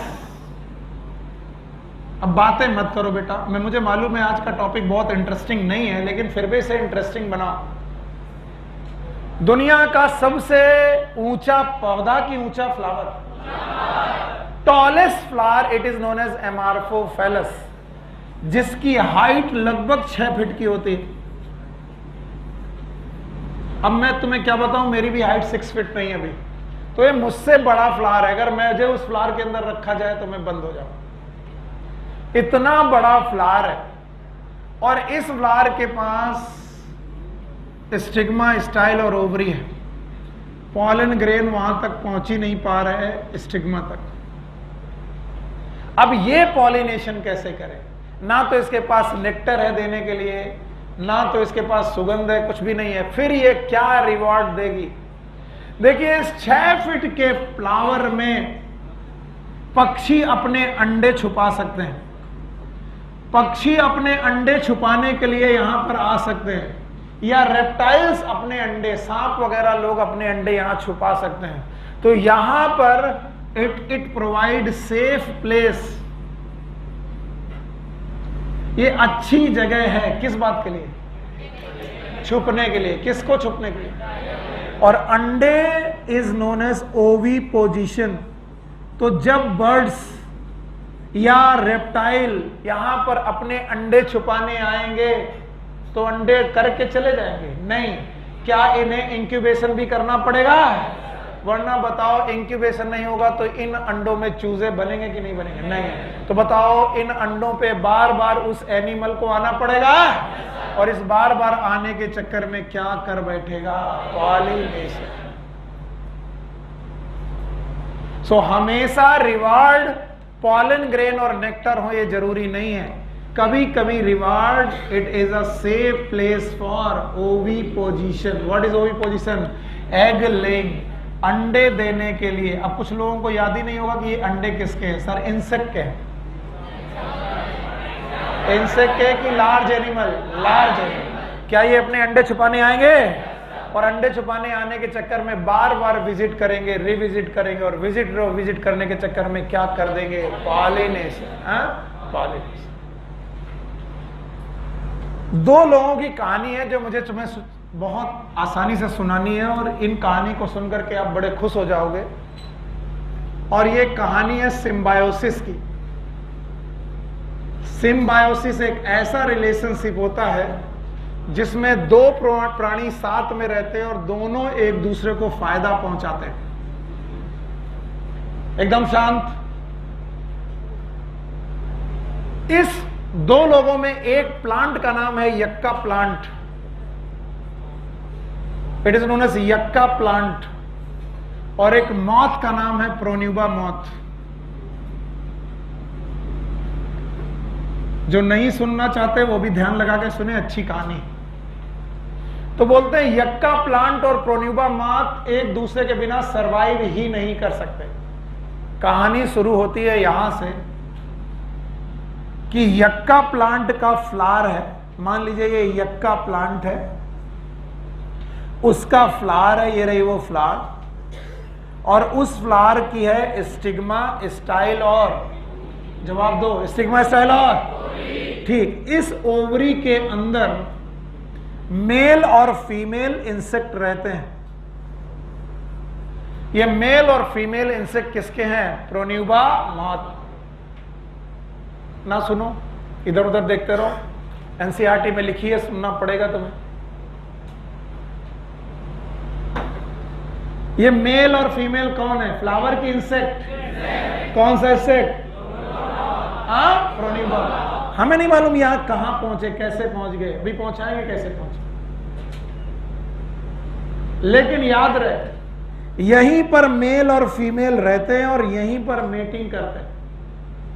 Mating करने के बाद ये फ्रूट रप्चर होता है और यहां से मेल और फीमेल उड़ जाते हैं। मेल का क्या होता है आई डोंट नो, लेकिन फीमेल के पेट में अंडे हैं। कौन से अंडे? मुर्गी के। अरे ये मेल और फीमेल मॉथ हैं, मेटिंग की, मेटिंग करने के बाद फीमेल के पेट में अंडे हैं। किसके अंडे? खुद के अंडे हैं। अब जब इसके पेट में खुद के अंडे हैं तो अब इसे चिंता होती कि इन अंडों को छुपाऊंगा, तो ये एक फ्रेश फ्लावर को विजिट करती है, फीमेल फ्रेश फ्लावर को विजिट करती है। ये रहा वो फ्रेश फ्लावर, और इस फ्रेश फ्लावर में अपने ओविपोजिटर के द्वारा, ओविपोजिटर इसका निडल शेप का होता है, एकदम निडल जैसा होता है, खुद फ्लावर में नहीं घुसती, अपना ओविपोजिटर घुसा करके यहां पर अपने सारे अंडे छोड़ देती है। जो ये फीमेल अपने अंडे को यहां पर छोड़ देती है, इसके बाद उड़ के बाहर आती है। जब ये उड़ के बाहर आती है वो सोचती है मैंने अंडे तो यहां पर छोड़ दिए, लेकिन जब ये अंडे बनेंगे मौत तब खाएंगे क्या? तब वो क्या करती है कि इस फ्लावर में प्रेजेंट एंड्रूसियम से पॉलन ग्रेन इकट्ठा करती है और पॉलन ग्रेन इकट्ठा करके पॉलन बॉल बनाती है और पॉलन बॉल बना करके उसे प्रेस करती है कि वो नीचे चला जाए। ये फीमेल मॉथ कर रही है। कौन मॉथ? प्रोन्यूबा मॉथ। और जब ये इंश्योर हो जाती है कि पॉलिनेशन हो गया तब ये उड़ जाती है और कुछ दिनों बाद मर जाती है। मेल पहले मर गया, फीमेल भी मर गई, अब ये अंडे पड़े हुए हैं। इन अंडों की हैचिंग और पॉलिनेशन और फर्टिलाइजेशन का टाइम लगभग एक जैसा। पॉलिनेशन फर्टिलाइजेशन के बाद इस यक्का प्लांट के बनेंगे सीड। क्या बनेंगे? सीड। इन सीड पर ये अंडों से निकलने वाले मॉथ फीड करेंगे और इन्हीं में होंगे एक मेल और एक फीमेल। फिर क्या करेंगे? मेटिंग। क्या करेंगे? और मेटिंग करने के बाद फिर से उड़ेंगे। मेल उड़ जाएगा, फीमेल नए फ्लावर पे जाएगी, ओवी पोजीशन करेगी और अंडे छोड़ेगी। तो बोलते हैं यक्का प्लांट और प्रोन्यूबा मॉथ एक दूसरे के बिना सरवाइव नहीं कर सकते। अगर यक्का प्लांट ना होता तो कौन नहीं होता? क्योंकि उसके पास अंडे रखने की जगह है। और अगर प्रोन्यूबा मॉथ नहीं होता तो यक्का प्लांट का क्या नहीं होता? पॉलिनेशन। बोलो कौन? और जितने भी गांव के लोग हैं वो इस फल को जानते होंगे, गूलर। सुने हो? अंग्रेजी में इसे बोलते हैं फिग। क्या बोलते हैं? फिग। एक्चुअली फिग इसी की एक वैरायटी है। इस गूलर में एक कीड़ा रहता है। अगर किसी ने भी गूलर खाई है तो उसके अंदर से कीड़ा निकलता है। नाम बताओ? वेस्प। अगर वेस्प ना होता तो गूलर का कभी भी पॉलिनेशन नहीं होता। याद रहेगा? गूलर कितने लोग जानते हैं? और जो गूलर नहीं जानते वो जानते होंगे अंजीर। अंजीर कितने लोग जानते हैं? जंजीर नहीं, अंजीर। तो अंजीर और गूलर लगभग एक ही प्रकार के प्राणी हैं। तो इनका जो पॉलिनेशन है एक वेस्प के द्वारा होता है। और जितने लोगों ने गूलर खाई है वो जानते हैं जब वो गूलर खोलते हैं उससे क्या निकलता है? वेस्प। अगर वो वेस्प ना होता तो पॉलिनेशन नहीं। तो ये रहा फिग और वेस्प की कहानी।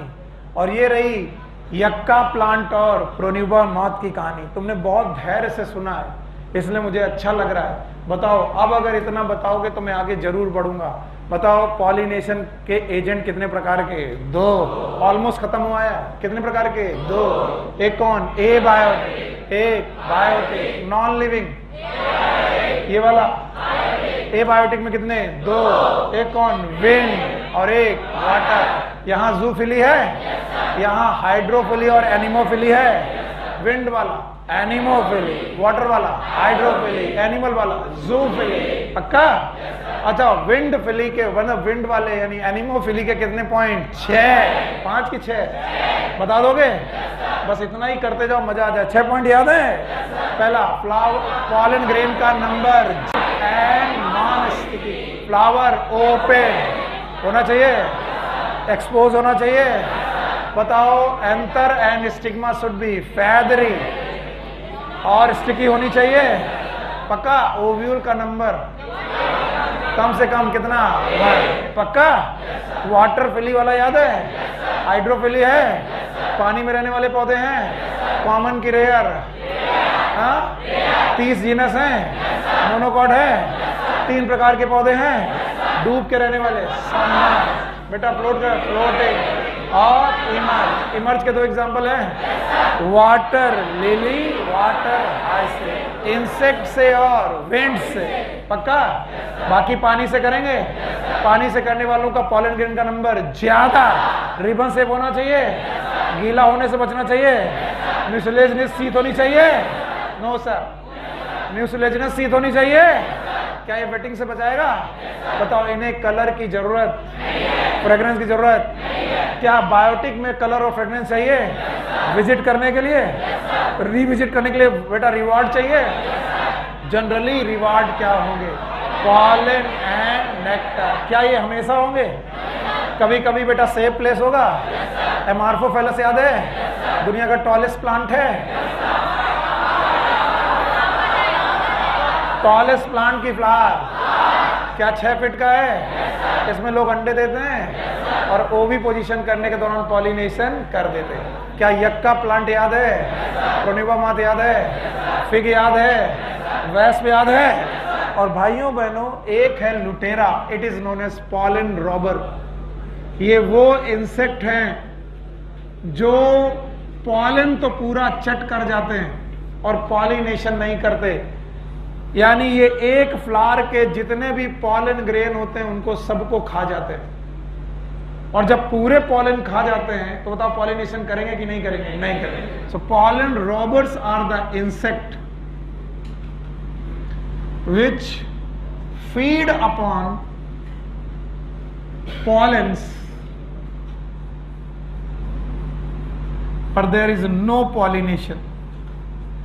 पॉलन तो खा लिया लेकिन पॉलिनेशन नहीं किया, और ऐसे लोगों को हम लोग बोलते हैं पॉलन रॉबर्स।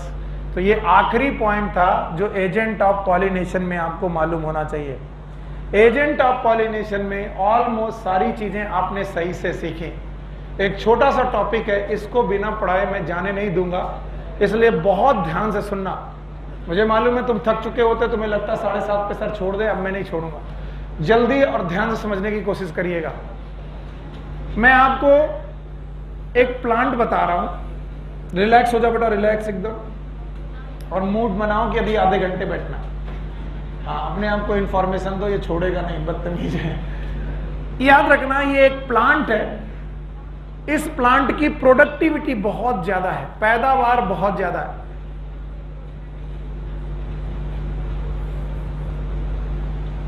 मान लो ये गेहूं का पौधा है, इसकी पैदावार बहुत ज्यादा, बहुत बढ़िया पैदावार होती है।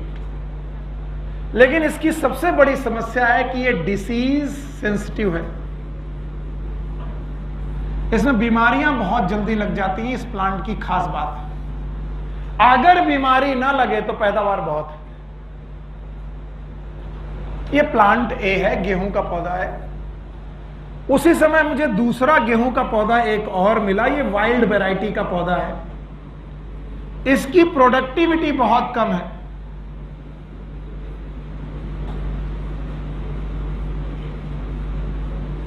पर इसकी खास बात है कि इसमें डिसीज रेजिस्टेंट है, बीमारियां नहीं लगती इस पौधे को। यह प्लांट बी है।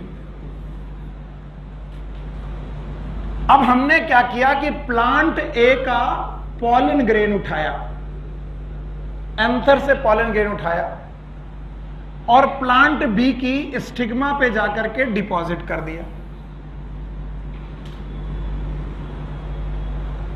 और प्लांट ए का पॉलन ग्रेन से प्लांट बी की स्टिग्मा पर पहुंचने के बाद हुआ पॉलिनेशन, और इस पॉलिनेशन से सीड बने, मतलब फर्टिलाइजेशन के बाद सीड बने, और उन सीड को मैंने ग्रो कराया। और जब मैं सीड को ग्रो कराया तो मैंने देखा क्या कि मुझे एक प्लांट मिला सी, और इस सी प्लांट में भाई साहब प्रोडक्टिविटी भी ज्यादा है और ये डिसीज रेजिस्टेंट भी है। हमने कहा कमाल हो गया, ये जो प्लांट है इस प्लांट में दोनों डिजायर्ड कैरेक्टर है। मेरे साथ बोलो, प्रोडक्टिविटी ज्यादा होना, डिजायर्ड की अनडिजायर्ड। नींद आ रही है? डिजायर्ड की अनडिजायर्ड, और डिसीज होना, और बताओ प्रोडक्टिविटी कम होना और डिसीज रेजिस्टेंट होना, डिजायर्ड। पक्का? अब हमने क्या किया कि इन दोनों पौधों की करा दी क्रॉस पॉलिनेशन, क्रॉस ब्रीडिंग। जवाब चाहिए सब लोगों से, क्या करा दी? बताओ, ऑटोगैमी कराई, गीटनोगैमी कराई कि जीनोगैमी? जीनोगैमी। और जीनोगैमी कराने के बाद एक पौधा मिला जिसका नाम रखा हाइब्रिड। बोलो क्या नाम है? और इस हाइब्रिड में एक डिजायर्ड कैरेक्टर की दोनों। मान लो ये मेल है तो ये हुए इसके लिए पापा, और ये क्या हुई? मम्मी। तो बताओ इस पौधे के लिए पापा और मम्मी दोनों के अनडिजायर्ड कैरेक्टर है कि डिजायर्ड? डिजायर्ड। और ऐसे पौधे का नाम हाइब्रिड। बोलो क्या नाम है? हाइब्रिड। अभी भी नहीं आया? बताओ ये मेल पौधा था? कैसे मालूम? इससे तुमने क्या लिया? Pollen grain. फिर से बोलो, क्या ये फीमेल पौधा था? क्या इसकी स्टिग्मा यूज की? मेल और फीमेल का क्रॉस ब्रीडिंग कराया और बेटा एक पौधा बनाया। उस पौधे की प्रोडक्टिविटी ज्यादा और डिसीज रेजिस्टेंट भी ज्यादा। बताओ इसमें दोनों मम्मी पापा दोनों के कैरेक्टर हैं? जवाब चाहिए। अब अगर मैं पूछूं व्हाट इज हाइब्रिड, सर हम तो डेफिनेशन बना नहीं पाएंगे। हिंदी में बनाओ, अंग्रेजी में बनाओ, उर्दू में बनाओ, भोजपुरी में बनाओ, कैसे भी बनाओ, इसकी डेफिनेशन बनाओ। Hybrid is a product, hybrid is a of cross breeding of between two plant, with desired character. नहीं आया? आया? चलो भोजपुरी में ट्राई करते हैं। हाइब्रिड वा मर्दे ऊ प्लांट बा जा में दोनों मम्मी पापा का अच्छे वाले कैरेक्टर। सही है? पूरी भोजपुरी नहीं है? अच्छा हिंदी में बनाते हैं। हाइब्रिड बेटा वो पौधा है जिसमें मम्मी और पापा के अच्छे अच्छे कैरेक्टर आए कि खराब खराब। और अब बायोलॉजिकल वाली डेफिनेशन होनी चाहिए जो सबको आनी चाहिए। Hybrid is a product, hybrid is a product of cross breeding between two plant with desired की अनडिजायर्ड, डिजायर्ड। और भाइयों बहनों अब काम करना है तुम्हें। बताइए ये अगर पापा हैं तो बताओ पापा से बच्चा अच्छा कि खराब? और मम्मा से अच्छा कि खराब? बताओ पापा से किस बात में अच्छा? प्रोडक्टिविटी तो पापा के बराबर,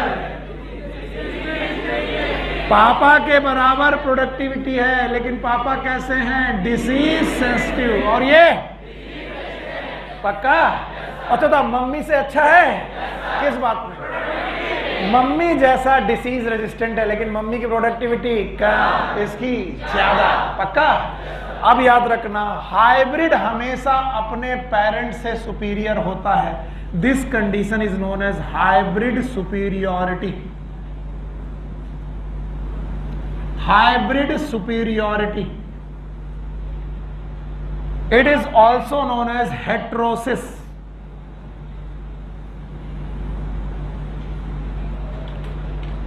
अब मैं पूछूंगा व्हाट इज हाइब्रिड सुपीरियोरिटी, बताओगे नहीं?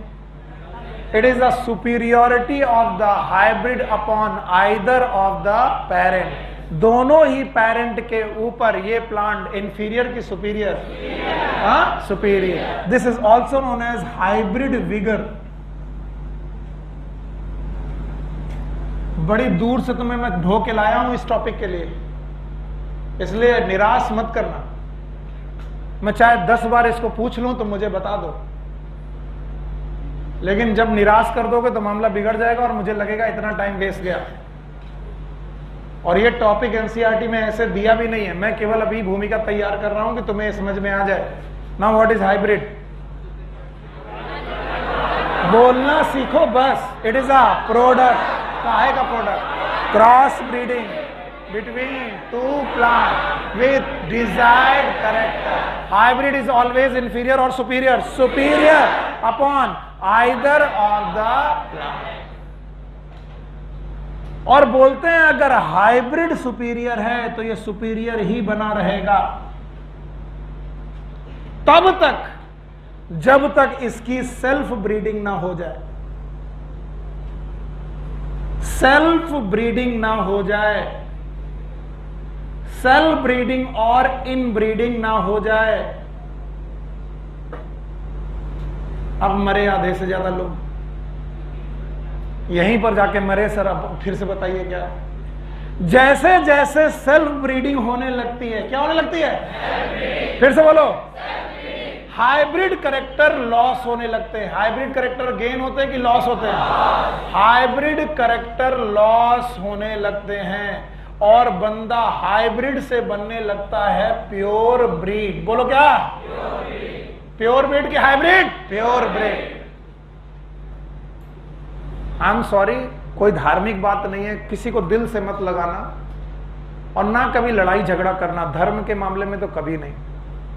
मुझे केवल एग्जाम्पल देते वक्त एग्जाम्पल देने पड़ते हैं, इसलिए दे रहा हूं। जैसे मैंने टीनिया सोलियम के बारे में दिया था कि मुस्लिम्स को टीनिया सोलियम नहीं हो सकता क्योंकि वो सुअर का मांस नहीं खाते। ठीक वैसे Muslims they claim they are the pure breed. Pure breed कहने का कारण उनका साइंटिफिक है, जस्ट बिकॉज उनकी मैरिजेस ज्यादातर समय पे, अभी तो नहीं होती, ज्यादातर समय पर कैसी होती थी बेटा? फैमिलीज में। और फैमिलीज में ब्रीडिंग करना, it is something like in breeding और self breeding, and self breeding create pure breed. क्या क्रिएट करता है? Pure breed. क्यों? आपके कौन से कैरेक्टर लॉस होने लगते हैं? Hybrid. So you loss your hybrid characters और यू बिकम प्योर ब्रीड। और अगर आप हाइब्रिड कैरेक्टर लॉस करने लगे तो प्रोडक्टिविटी बढ़ने की कम होने लगी, डिसीज रेजिस्टेंस बढ़ने लगे, कम होने लगा, कम। इसका मतलब है हाइब्रिड कैरेक्टर का लॉस हो जाना, this is known as in breeding depression. बोलो क्या नाम है? इन ब्रीडिंग डिप्रेशन। अब कुछ लोग बेटा कहेंगे सर इतना गुचर पचर हो गया, हमें कुछ समझ में नहीं आ रहा। मैं समझा दूंगा, दोबारा लिख दूंगा, मुझे जवाब चाहिए। What is in breeding depression? It is a loss of, मेरे साथ बोलो, loss of due to continuous self breeding और इन ब्रीडिंग। नहीं आया? तो बताओ, कॉन्टिन्यूअस सेल्फ ब्रीडिंग और इन ब्रीडिंग करते रहो करते रहो करते रहो, तो बताओ क्या लॉस हो जाएगा? हाइब्रिड कैरेक्टर गेन रहेगा कि लॉस होगा? And that is known as in breeding depression. Animal के लिए डिजायर्ड कैरेक्टर हो सकता है, लेकिन प्लांट के लिए डिजायर्ड की अनडिजायर्ड? अनडिजायर्ड। तो बताओ हाइब्रिड कैरेक्टर लॉस होना चाहिए कि नहीं? इसका मतलब इन ब्रीडिंग करना चाहिए कि नहीं? इसका मतलब इन ब्रीडिंग नहीं करना चाहिए तो क्या आउट ब्रीडिंग करना चाहिए? Yes sir. और अब अगर अपना चैप्टर देखोगे तो आपका नेक्स्ट टॉपिक है आउट ब्रीडिंग डिवाइसेस। क्या? यानी ये वो मैकेनिज्म है जो क्या रोकेंगी? जल्दबाजी मत करो, जल्दबाजी मत करो, मैं जाने नहीं दूंगा। बड़ी मुश्किल से यहां तक लेके आया हूं मैं। इस टॉपिक को दोबारा लिखना है तुम्हें, एक बार लिख लिया। अब मुझे बताओ, अब मैं दोबारा तुम लोगों के सारे लिख रहा हूं, मैं भूल गया, मुझे बीमारी है, मैंने बताया नहीं आपको।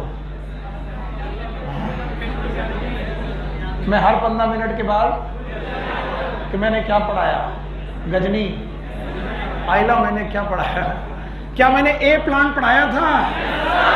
हाँ कुछ याद आ रहा है। क्या मैंने बी प्लांट पढ़ाया था? वाह मेरे बच्चों, शाबाश शाबाश, बहुत बढ़िया। क्या ए प्लांट भी वीट का था? क्या अरे क्या बी प्लांट भी वीट का था? बस बस। क्या इसमें एक पॉजिटिव बात थी, एक निगेटिव बात थी? क्या इसमें एक पॉजिटिव बात थी? बस चिल्लाओ मत। ये कैसे निगेटिव बात थी?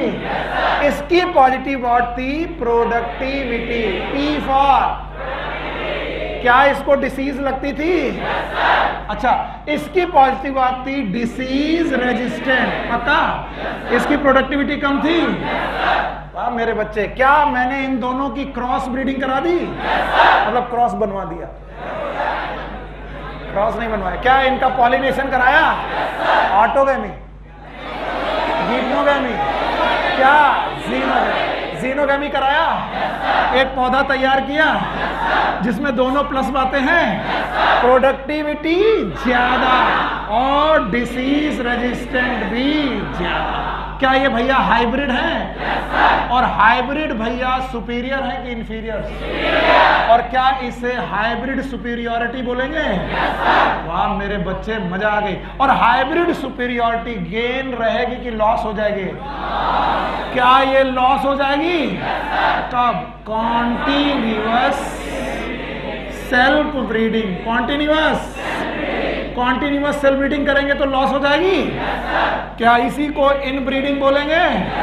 और क्या इन ब्रीडिंग के दौरान सुपीरियरिटी का लॉस होना बेटा डिप्रेशन है? नाम बताओ। इन ब्रीडिंग डिप्रेशन। इन ब्रीडिंग। और बताओ इन ब्रीडिंग डिप्रेशन गंदी बात कि अच्छी बात? गंदी बात। होनी चाहिए कि नहीं? तो इन ब्रीडिंग होनी चाहिए कि नहीं? और अगर नहीं होनी चाहिए तो क्या होनी चाहिए? Out breeding. तो there must be some mechanism, there must be some mechanism, कोई ना कोई मैकेनिज्म होनी चाहिए जो किसको खत्म करे और किसको सपोर्ट करे? Outbreeding. These are known as out breeding devices. हाँ, बैग उठाओ तुम।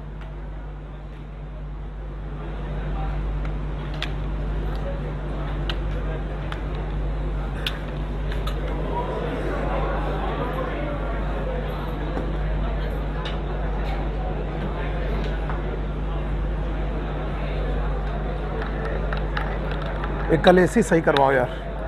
1:30 बजे आएगा। हैं? 1:30 बजे आने का। अब ध्यान से सुनो, बहुत मजेदार टॉपिक पढ़ रहे हो, इसलिए इसमें कोई डर वाली बात नहीं कि सर बोर हो रहे हैं और सर अब मुश्किल हो गया। अब मुझे इन ब्रीडिंग रोकनी है, आउट ब्रीडिंग हटानी है। और इनके ब्रीडिंग करने के तरीके हैं पॉलिनेशन। क्या है? और भाइयों बहनों, ऑटोगैमी इज अ पॉलिनेशन। पता नहीं सर, मार मार के सही कर दूंगा, सही जवाब दो। ऑटोगैमी पॉलिनेशन है? गीटनोगैमी पॉलिनेशन है? और आपको मैंने ऑटोगैमी और गीटनोगैमी एक ही प्लांट में बताया है, और एक ही प्लांट में बताया है, तो ये ऑटोगैमी और गीटनोगैमी दोनों सेल्फ हैं। और अगर ये सेल्फ ब्रीडिंग है भाइयों बहनों, तो क्या ये इन ब्रीडिंग है? इसका मतलब मुझे ऐसी मैकेनिज्म लानी है जो क्या रोक दे? ऑटोगैमी और गीटनोगैमी। पक्का? और मुझे ऐसी मैकेनिज्म लानी है जो क्या चालू कर दे? ऑटोगैमी, गीटनोगैमी की जीनोगैमी? जीनो। तो बताओ जीनोगैमी इज इन ब्रीडिंग की आउट ब्रीडिंग? वाह मेरे बच्चे, मजा आ गई। Xenogamy is autogamy, geitonogamy is in breeding. Now what is in breeding device? जवाब चाहिए। These are the mechanism, these are the which support xenogamy, which prevent autogamy and geitonogamy. नहीं आया? बताओ what is out breeding devices? मजा नहीं आया मुझे। What are the outbreeding devices? These are the mechanism which prevent autogamy and heterogamy and support xenogamy. नहीं आया? क्या रोकना है? और heterogamy, क्योंकि ये सेल्फ है कि क्रॉस है? सेल्फ। मैंने पढ़ाया था कल, इसीलिए अभी याद कर लो कौन कौन सेल्फ, कौन कौन क्रॉस, क्योंकि अभी याद नहीं किया तो आउटब्रीडिंग डिवाइसेस नहीं है। बताओ, ऑटोगैमी, गिटनोगैमी, जीनोगैमी, हाँ? तो सेल्फ ब्रीडिंग रोकनी है कि बेटा सपोर्ट करनी है? रोकनी है। सेल्फ पॉलिनेशन रोकना है, क्रॉस पॉलिनेशन बढ़ाना है। तो these are the mechanism which prevent autogamy and geitonogamy and which support xenogamy. और इसी दिन के लिए मैंने पढ़ाया था कि ऑटोगैमी को सपोर्ट करने वाले क्या क्या पॉइंट है। खड़ी हो जाओ। ऑटोगैमी को सपोर्ट करने वाले पॉइंट क्या थे?